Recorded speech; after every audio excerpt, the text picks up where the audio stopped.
अस्सलाम वालेकुम दोस्तों, उम्मीद तव्हां सब ठीक आहियो, खैरियत सां हूंदा। दोस्तों हिकु नई वीडियो सां गॾु तव्हां सां शामिल थिया आहियूं। उम्मीद त हीअ वीडियो तव्हांखे तमामु घणी पसंदि ईंदी। अगरि वीडियो पसंदि अचे त चैनल खे सब्सक्राइब करे कमेंट ज़रिए पंहिंजी राय ज़रूरु ॾींदा ऐं असांजी वीडियो खे लाइक करणु न विसारींदा।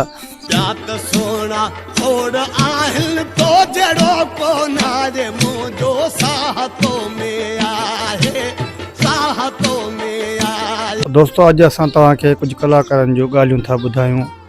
ऐं वीडियो खे गौर सां ॿुधिजो ऐं शुरू खां वठी आख़िर ताईं ॾिसिजो।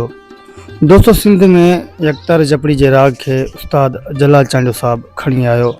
पोइ दोस्तों उस्ताद जलाल चांडियो साहब खे ॾिसी करे तमामु घणा फ़नकार तयारु थिया। उन्हनि मां हिकिड़ो उस्ताद शमन अली मीराली साहब बि आहे। उन खां पोइ ॿिया बि घणा फ़नकार हुआ ऐं मुमताज़ मौलाई बि शामिल आहे। पोइ दोस्तों जेको आहे मुमताज़ मौलाई साहब उस्ताद शमन अली मीराली खे शाइरी पियो ॾिए। उनखे शौक़ु त हो ॻाइण जो, पोइ बि उस्ताद शमन अली मीराली ते एतबार करे हुनखे शाइरी पियो ॾिए।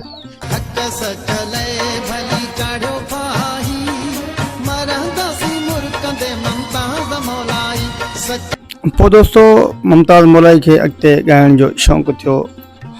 उस्ताद जलाल चांडियो जी कला खे यादि करे पोइ जेको अॻिते ॻाइणु शुरू कयईं।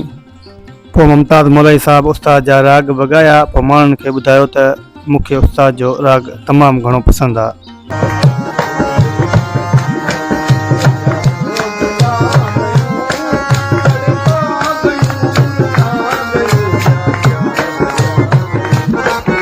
दोस्तों सिंध जी जेका नौजवान नस्ल आहे उहा बि उस्ताद मुमताज़ मौलाई सां तमामु घणी मोहबत थी करे ऐं उस्ताद जलाल चांडियो साहब तमामु घणी मोहबत थी करे। ऐं जॾहिं बि चांडियो जो नालो ॿुधनि था त उनखे अञा बि मुमताज़ मौलाई सां तमामु घणी मोहबत थी वञे, छो जो उस्ताद जलाल चांडियो जे करे। दोस्तों जॾहिं इंसान में लालच ऐं हिर्स पैदा थींदो आहे त हिक ॿिए में नफ़रतूं थींदियूं आहिनि। पोइ दोस्त सोचींदा रहंदा आहिनि त हू मूंखां अॻिते वधे थो ऐं छो न वधां, हू मूंखां छो थो अॻिते वधे, मां छो न अॻिते वधां। के उन्हनि मां शाइर हूंदा, पोइ उहे सोचूं त वाह असांखे त कुझु हासिल ई कोन थो थिए, पोइ असां फ़नकार छो न थियूं, फ़नकार त सभु खायो था वञनि। पोइ दोस्तों शाइर बि फ़नकार थिया, उस्ताद मुमताज़ मौलाई जी सूरत में निर्वार थिया। दोस्तों भाॻनि सां कंहिंसां बि रीस न आहे, छो जो उस्ताद मुमताज़ मौलाई जो त भाॻ आहे, अलाह साईं हुनखे नवाज़ियो आहे। दोस्तों अॼु कंहिं बि फ़नकार खे ईअं न करणु घुरिजे त हुन सां साड़ करे, बल्कि हुन सां मोहबत ॾे, मोहबत विरहाए, छो जो अॼु हुनजो दौरु आहे, सुभाणे ॿिए जो हूंदो। ईअं उस्ताद जलाल चांडियो जो वॾो दौरु हूंदो, अञा ताईं दौरु आहे। उनखां पोइ शमन अली मीराली साहब जो तमामु घणो वॾो दौरु हूंदो हो। हींअर वरी मुमताज़ मौलाई जो बि हींअर दौरु आहे, जंहिंखे तमामु घणो अवाम मोट ॾिए थी। दोस्तों उस्ताद शमन अली मीराली साहब मुमताज़ मौलाई खे तमामु घणो ॻायो, तमामु घणो शाइरी हुनजी ॻाई। उनखे सही सुञाणप ॾियण वारो बि उस्ताद शमन अली मीराली आहे, छो जो हुनजी शाइरी ॻाए करे हुनजो नालो दुनिया में रोशन कयईं। पर अॼु दोस्तों ॿिन्हिनि जी राय थोरी मुख़्तलिफ़ आहे, थोरे ॻाइण में हुजे या ॻाल्हाइण में। अॼु हिक ॿिए सां थोरे इख़्तिलाफ़ रखनि था। इख़्तिलाफ़ न रखणु खपनि, छो जो उस्ताद जलाल चांडियो साहब कॾहिं बि पंहिंजे शागिर्दनि सां इख़्तिलाफ़ न रखिया, न ई कॾहिं रखियाऊं, न ई कॾहिं रखंदो हो। उस्ताद जलाल चांडियो साहब पंहिंजे शागिर्द सां तमामु घणी मोहबत कंदो हो। दोस्तों इन्हनि जा मां तव्हांखे वीडियो बयान ॿुधाईंदुमि शमन अली मीराली जा। दोस्तों मुमताज़ मौलाई उस्ताद शमन अली मीराली खे छा चयो उन जी बि आवाज़ ॿुधाईंदुमि। दोस्तों इहे नफ़रतूं थींदियूं आहिनि, बिल्कुलु हसद साड़ हर कम में हूंदो आहे, हर ॻाल्हि में हूंदो आहे, हर इंसान में हूंदो आहे, पर इहे करणु न घुरिजनि। दोस्तों हर कंहिंजो दौरु आहे, हर कंहिंजो वक़्तु आहे। पहिरियों उस्ताद शमन अली मीराली साहब जो तमामु घणो वक़्तु हूंदो, उनखे तमामु घणो ॿुधियो वेंदो। हींअर ॿुधियो वञे थो, पर हींअर नौजवान नस्ल जेका आहे मुमताज़ मौलाई खे तमामु घणो ॿुधे थी। ऐं उस्ताद जलाल चांडियो साहब जेको उहो त हर इंसान जे दिलि में जेको आहे घर कयो वेठो आहे। हुनजो सुरीलो आवाज़, निरालो अंदाज़ ऐं यकतार चपड़ी जी वजह अॼु बि माण्हुनि जे दिलि में आहे। दोस्तों पर हीअ जेके ॿ फ़नकार आहिनि, पहिरियां त उस्ताद शाइरी ॻाईंदो हो, उस्ताद मौलाई जी जेका आहे शमन अली मीराली साहब शाइरी ॻाईंदो हो। दोस्तों जॾहिं इंसान में लालच ऐं हिर्स पैदा थींदो आहे त हिक ॿिए में नफ़रतूं थींदियूं आहिनि। जेके असांजा दोस्त असांखे ॾिसण में था ऐं जेके ॿुधनि था हिन फील्ड में जेकी बि आहिनि मां उन्हनि खे रिक्वेस्ट कंदुसि त ही असांजो फुकराई कमु आहे हक़ीक़त कुझु फनकार सभई न उन्हनि खे थोरो चांस मिली थो वञे तो पंहिंजे औकात भुली था वञनि चरिया था थी वञनि सो मां उन्हनि खे चवंदुसि बाबा रखी खाओ अल्लाह तव्हांखे गंज ॾे छो त जेके बि हिन वक़्तु जेके फेमस आर्टिस्ट आहिनि उहे मूंसां गॾु रहिया आहिनि मूंखे उन्हनि जी हर शइ जी ख़बर आहे सीनियर आहे बिल्कुलु सभिनी खे ख़बर हिकिड़ी टीम आहे न पूरी हिकिड़ी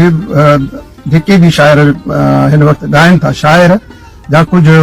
फनकार उहे उन्हनि जो वक़्तु मूंसां काफ़ी सारो गुज़रियो आहे मां हुननि खां ॻुझो न आहियां हू मूंखां ॻुझा न आहिनि छो त इहे जेके बि आर्टिस्ट आहिनि मां उन्हनि खे ज़रूरु चवंदुसि पंहिंजी औकात में रहणु तमामु ज़रूरी आहे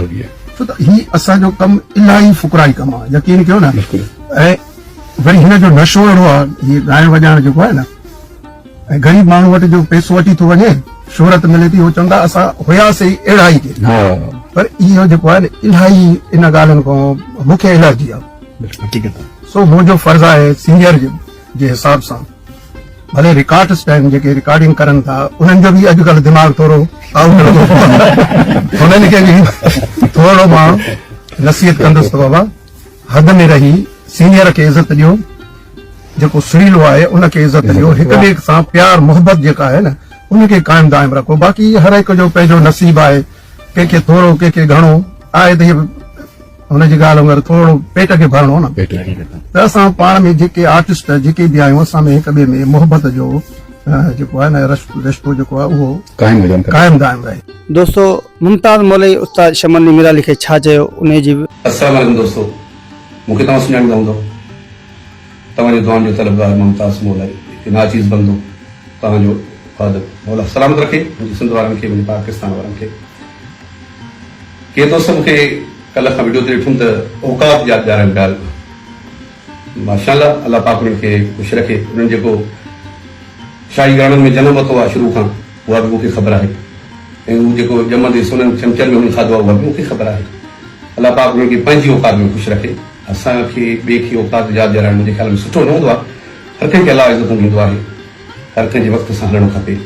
ऐं जेको आहे सो इहे बदनज़मियूं ऐं मां थोरो महसूसु कयो त मुंहिंजे पोयां प्रोगंटा कंहिं कंहिं माण्हू जी आहे उन मां कुझु चेहरा हाणे ज़ाहिर थींदा वञनि पिया अंदर जूं बायूं कढंदा वञनि पिया शुक्र अलाह बि ख़ुशि रखे मतिलबु इहा मूंखे ख़ुशी थिए बि त मूंखे अलाह पाक इज़तुनि सां नवाज़ींदो पंहिंजे ॾींहों ॾींहुं ऐं असांजा कुझु दोस्त इलाही मतिलबु साड़ में जलन में पूरा आहिनि चेहरनि ते बाक़ाइदे ॼणो बसि हुनजे ते अलाए छा लॻो पिया घुमायल चेहरा न मुस्कुराहटूं न छा अड़े अदा अलाह तव्हांखे ख़ुशि रखे अलाह तव्हांखे ॾे जॾहिं तव्हांजो वक़्तु हो त असां तव्हां सां गॾु हुयासीं ऐं तव्हांजो ख़ुशियुनि में ख़ुशि हुयासीं ॿिए कंहिं जो वक़्तु हुजे त उन में बि तव्हांखे ख़ुशि रहणु खपे इहा उमिरि तव्हांजी इहा नाहे जॾहिं वक़्त सां हीअ उमिरि तव्हांजी नाहे मुंहिंजे ख़्याल में त कंहिं ते तंज़ करणु कंहिं ते तनक़ीद करणु कंहिंखे बुरो भलो चऊं चए त हीअ इज़तूं मिलंदियूं आहिनि हिन सां हिन हथ जोड़ी सां मूंखे शुरू खां मौला पाक मूंखे निवड़त ऐं न्याज़बंदी हथ जोड़ी ॾिनी आहे जेका अॼु बि उहा हथ जोड़ी आहे ऐं मां हिकिड़ो नंढड़ो इंसानु आहियां ऐं मूं हिकिड़ो नंढड़ो आर्टिस्ट आहियां मां त अदना इंसानु आहियां मुंहिंजी का हैसियत न आहे पर तव्हांजी औकात खे बि मां सुञाणींदो आहियां तव्हांजी केतिरी औकात हुई हींअर केतिरी आहे थैंक यू सो मच दोस्तों अगर ये वीडियो तव्हांखे पसंदि आई हुजे त लाइक करे असांजे चैनल खे सब्सक्राइब ज़रूरु कंदा ऐं कमेंट ज़रिए पंहिंजी राय ज़रूरु ॾींदा पंहिंजे भाउ नेक मोहम्मद ऐं सिंधी म्यूज़िक स्टेशन खे इजाज़त ॾींदा ज़िंदगी रही त इंशाअल्लाह अॻी वीडियो में गॾु